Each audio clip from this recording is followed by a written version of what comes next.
Hi, it's Mrs. V here, and today we're going to talk about the equilibrium constant and the equilibrium law. So let's get the whiteboard on and get started. Last video, you'll remember we talked about every reaction reaching an equilibrium state. And this video is going to be talking about how we can actually apply some mathematical calculations to work out the relative ratios of reactants and products in that equilibrium. So the equilibrium law states that every reaction proceeds to a state of equilibrium with a particular ratio of concentrations of products of reactants. And that ratio always has the same value as long as the temperature is the same. And for that reason, we call it a constant. It's called the equilibrium constant. Sometimes you'll see this called the equilibrium constant. Sometimes you'll see it called the reaction quotient. It'll be the equilibrium constant will either be known as Q, Kc, or Keq. These two are when it's at equilibrium.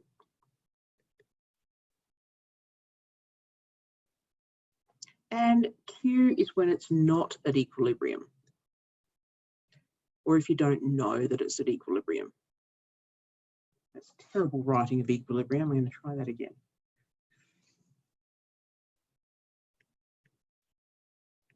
That's more recognizable. Okay, so the equilibrium constant is the ratio of the products to the reactants. So we always have the products on the top line and the reactants on the bottom line.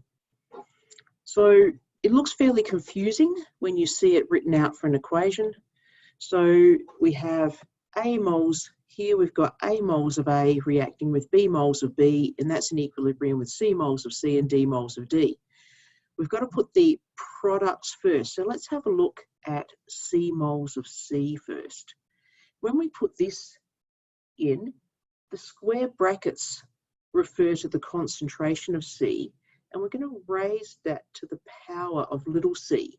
That power is the actual number of moles from the equation. So it's this little c in the equation. Let's have a look at d moles of D. So d moles of D here. Concentration of D is the square brackets, and we raise it to the power of little d because that's the number of moles in the equation. So that's our products. On the bottom line, or in the denominator, we look at the moles of reactants. So we're starting with A moles of A here. We can see we use the square brackets for concentration of A, and we raise it to the power of little a, the number of moles. And then finally, we have B moles of B.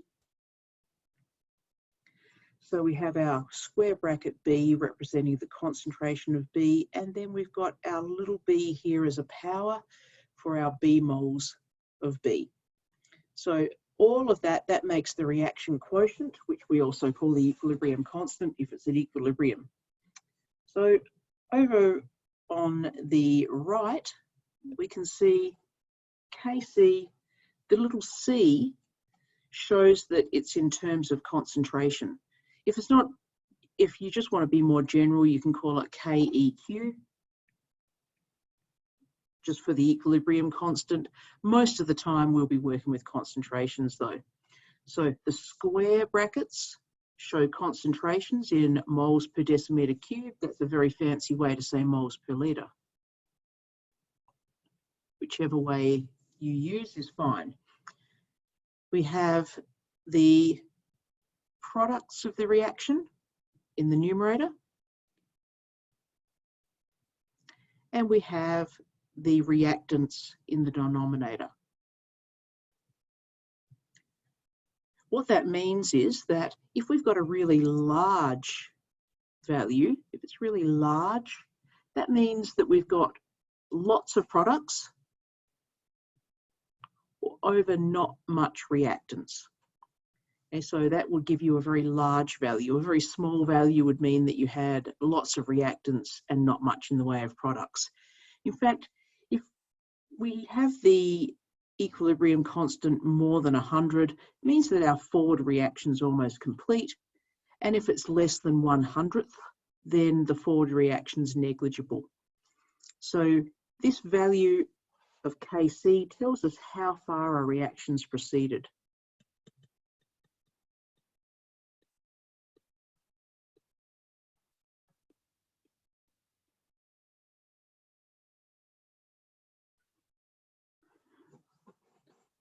All right, so let's have some practice. A couple of things we should say is, because this is in terms of concentrations, we don't include solids and we don't include pure liquids.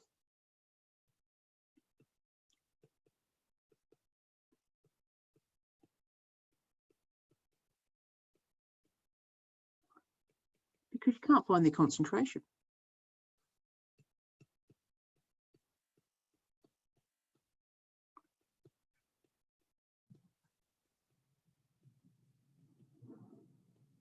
Can't find the concentration, you can't include it in a constant that involves concentrations. So we include gases and we include aqueous, but we don't include solids and we don't include liquids.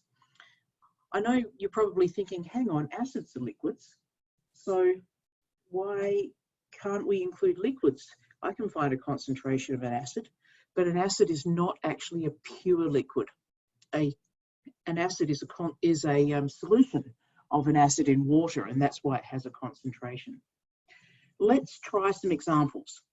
So our first example here, we have H2CO3 reacting with water, and that's in equilibrium with the bicarbonate ion or hydrogen carbonate ion, whichever you call it, and the hydronium ion. Let's work out first which ones to include. So H2CO3, carbonic acid, do we include it? Yes, it's aqueous. Water, liquid, no, not included. Bicarbonate ion, aqueous, yes, included. Hydronium ion, aqueous, yes, we include it. Let's write our Kc expression.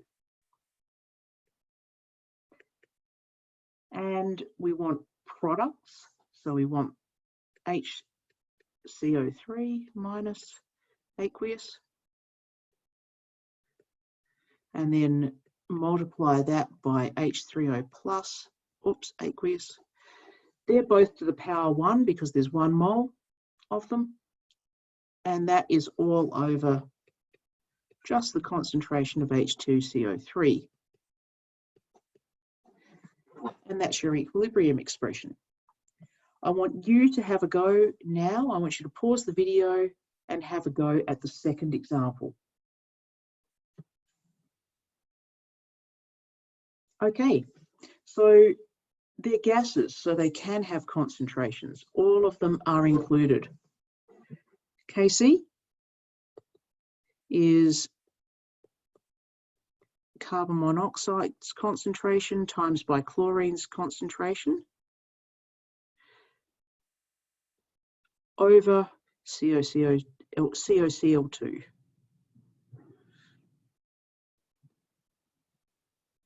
Did you get that? Well done. Have a go at the next one. Pause the video, I'll wait for you.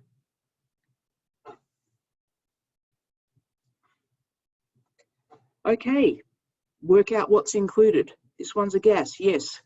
No solids. Yes, for carbon dioxide. So the equilibrium constant here is just the concentration of carbon dioxide gas. Whoa, wrong bracket, miss. Over the concentration of carbon monoxide. So you don't have to have everything in the equation included.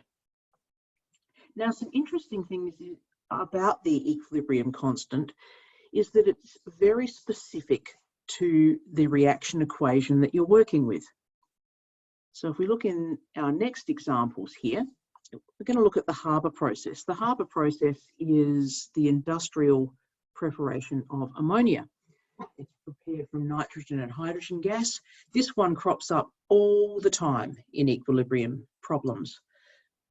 So if we were to write its equilibrium constant, we would start with the products, ammonia. So we want the concentration of ammonia, and the 2 there is because there are 2 ammonias. So we have to square that one. That has to be over nitrogen. So we have the concentration of nitrogen there. And finally, the concentration of hydrogen has to be cubed because of that 3 in the equation there. What if we looked at the reverse reaction? What if we started with ammonia? So in our second example here, we've written the equation backwards. It doesn't matter because it's a reversible reaction, so it doesn't really matter which way we write it. What's the equilibrium constant going to turn out to be there? Well, it'll be simply the same thing, except all you're going to change is what's on the top or the bottom of the expression, because all you've changed is you've turned the reactants into the products and the products into the reactants by reversing the reaction. But here's something that can save you some time in a test, because if you've already calculated this equilibrium constant and then you get asked for the reverse one, you might notice that it's simply the same fraction upside down. So it's just the inverse of the original equilibrium constant. So you just have to do 1 divided by whatever number you already calculated. Doesn't really matter if you don't recognize that, because you'll still be able to plug those concentrations in and get an answer anyhow. What about if the reaction equation was multiplied by 2? In this third example, we've taken the original equation, multiplied the whole thing by 2. Still balances, that's fine, it's a perfectly legitimate equation. What we find out when we write the equilibrium constant is it's the original equilibrium constant squared. And again, if you recognize that, you will save yourself a little bit of time. But just remember, always write your equilibrium constant on the equation you're given.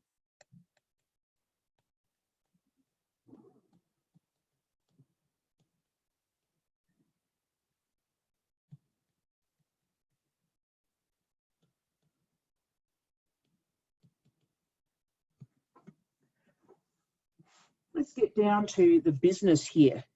What types of questions will you be asked in tests and exams?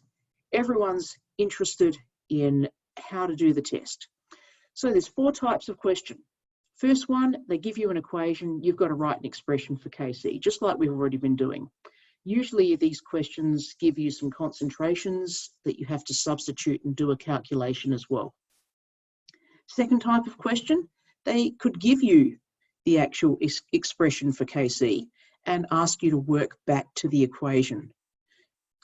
Third one, they could actually give you some concentrations of stuff, ask you to calculate Q and say whether the system's at equilibrium.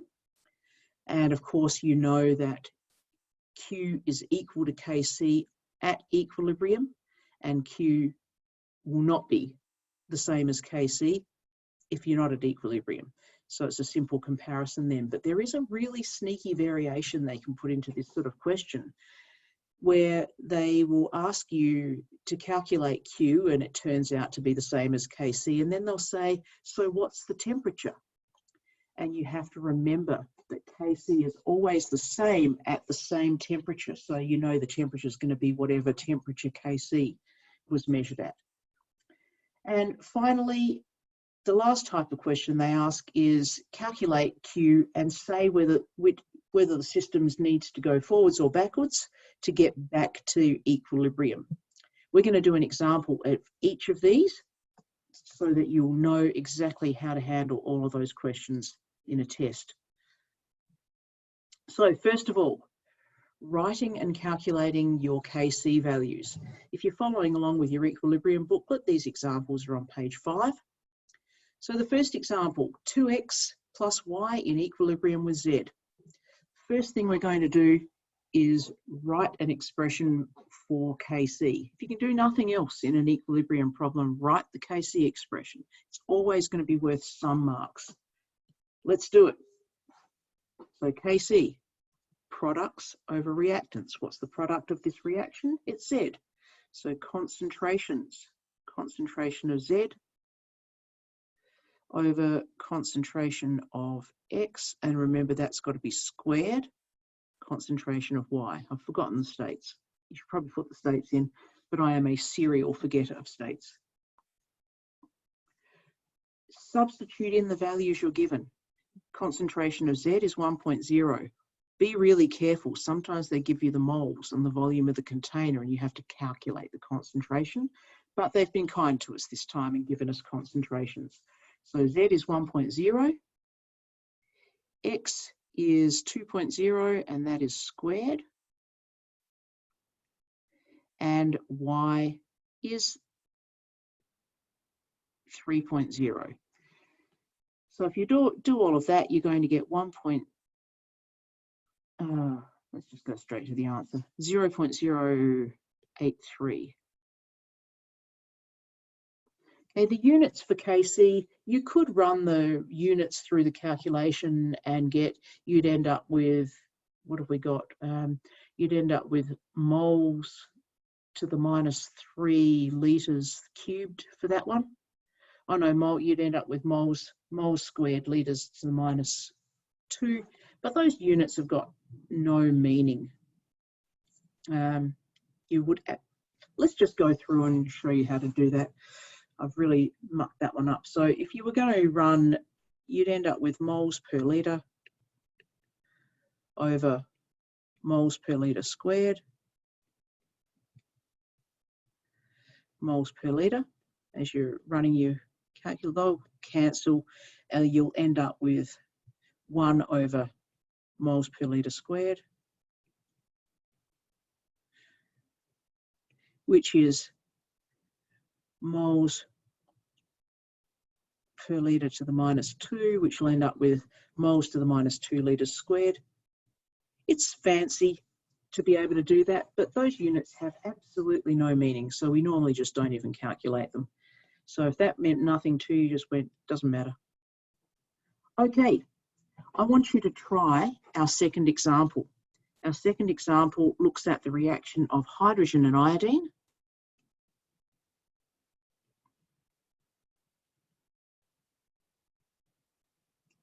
And that's in equilibrium with hydrogen iodide, so that'll be 2HI. Pause the video, go through, write your Kc expression, substitute in, and the answer you should be getting here is 5. Have a go, see if you can get that. All right, so you would have found that Kc is equal to the concentration of HI squared over the concentration of H2, concentration of I2. Subbing in, your concentration of HI is 3.0, so you've got 3.0 squared over 0.9 times by 2.0. And if you plug that through the calculator, you end up with 5. One significant figure there because 0.9 is one significant figure. All right, second type of question. Writing an equation given your Kc value. So you're given Kc is NO squared, concentration of NO squared, concentration of Cl2, concentration of NoCl squared. Write the equation. Got to remember a couple of things. The powers indicate the number of moles in the reaction and that products are over reactants. So in this one, the reactant is NoCl. And because it's been squared, we know there are 2 of them. That's in equilibrium with our products are NO, and because that's squared, there are 2 of them. And chlorine, they're probably all gases. Not that it's given you that information, but they probably are. All right, both those types of questions are your warm-up questions in tests. They're the easy ones. Let's have a look at one that has a little bit more working out to it. Use Q and Kc to work out if a system's at equilibrium. This is quite a common type of question, This question's on page 4 of your equilibrium booklet if you're following along, but there is a missing piece of information. So I forgot to put the value of Kc, and you could not possibly do the question without that. Let's have a look. So there's a mixture of those three gases. We're on the Haber process again. There's a mixture of those gases, and you're given their concentrations. Show that the system is not at equilibrium. Read your question really carefully. The system is not at equilibrium, and determine which direction the reaction must proceed to get to equilibrium. So this is our question type 3 and 4, all wrapped up in the same question. Where to begin? If you can do nothing else, write your Kc expression.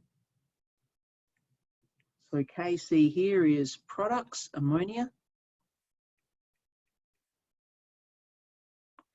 That's got to be squared over nitrogen. And then hydrogen has to be cubed. We're given some concentrations. Oh, we should actually call this Q rather than Kc, because we don't know. We know that we're not at equilibrium, so it should actually be called Q. Let's substitute in the concentrations that we're given. Concentration of ammonia is 1.0 times by 10 to the minus 3. And that has to be squared. The concentration of nitrogen is 1.0 times by 10 to the minus 5. And we need to multiply that by the concentration of hydrogen, which is 2.0 times by 10 to the minus 3. And that one needs to be cubed. So, fancy maths with index laws or fancy calculator work. I don't mind which one you do. I'm going to try the index laws until I need my calculator. So 1 squared is 1. 10 to the minus 3 squared is 10 to the minus 6 over 1.0 times by 10 to the minus 5 times by 2 cubed is 8. 10 to the minus 3 cubed is 10 to the minus 9.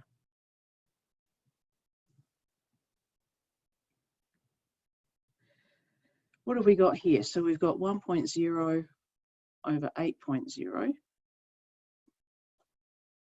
times by 10 to the minus 6 over 10 to the minus 5 and minus 9 is minus 14. 1.0 divided 1 divided by 8 is 0.125. I'm going to times that by 10 to the minus 6 plus 14 is 8. What are we on? Two significant figures, so that's 1.3 times by 10 to the 7th. Now, that shows that the system is not at equilibrium, because that is not the same as our Kc value of 5.6 times by 10 to the 5th. So this does not equal 5.6 times 10 to the 5th. Therefore, we know that that is not at equilibrium.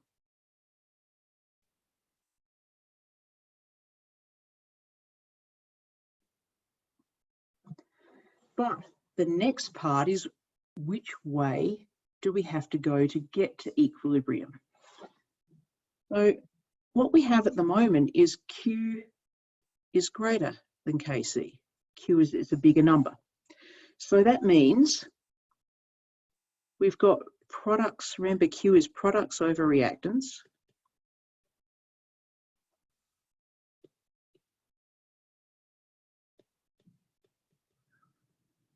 Is too big. It's too big for equilibrium. How are we going to get to equilibrium if we've got too many products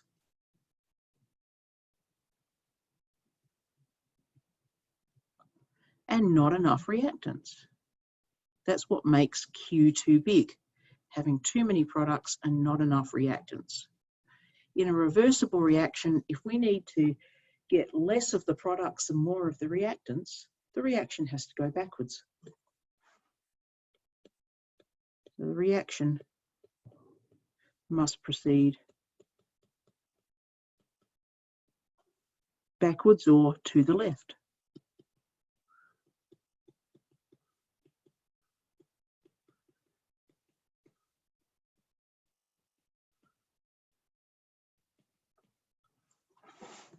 So if you think about it, that's not really such a difficult question. So I am going to see you guys in the next video when we are going to look at some calculations involving the equilibrium constant, which are not so gentle as the ones we've done today, but I will see you then.